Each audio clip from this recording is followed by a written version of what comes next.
आज देश पालुछि 76तम पवित्र साधारणतंत्र दिवस। ए अवसर में राज्यवासी तथा प्रयाग खबर अगणित दर्शक मानकु मो तरफ तथा प्रयाग खबर समग्र परिवार तरफ अनेक अनेक शुभेच्छा और अभिनंदन। आसंतु नजर पकेबा आजिर खबर उपरे।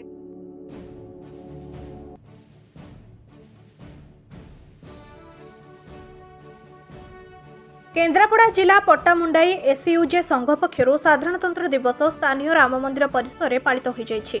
ए अवसर में सम्मानित अतिथि भावे समाजसेवी विजय कुमार विश्वाल, वीरेन्द्र प्रताप जेना जातीय संगीत गान करने सहित जातीय पताका उत्तोलन करिसेंति।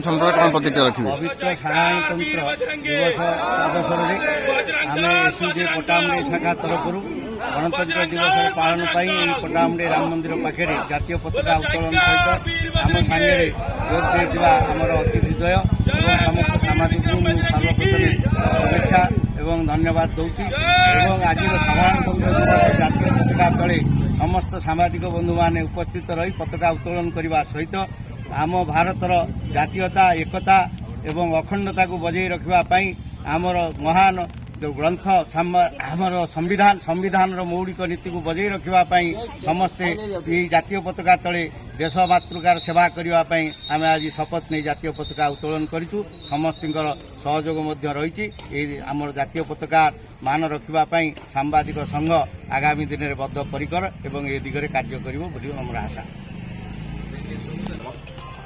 साधारणतंत्र दिवस मोबाइल बंद ये सब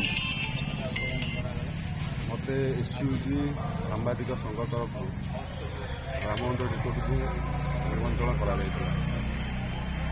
मोर साधारण दिवस अवसर मोर एसयूजी सांबादिक संघ को मोर नमस्कार हार्दिक अभिनंदन।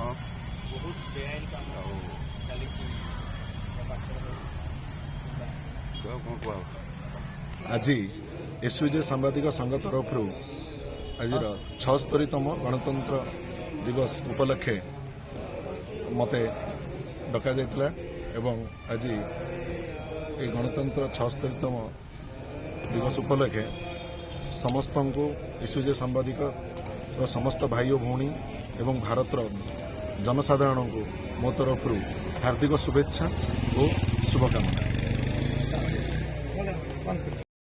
केन्द्रापड़ा जिला प्रतिनिधि सस्मिता पल्लेंक रिपोर्ट प्रयाग खबर।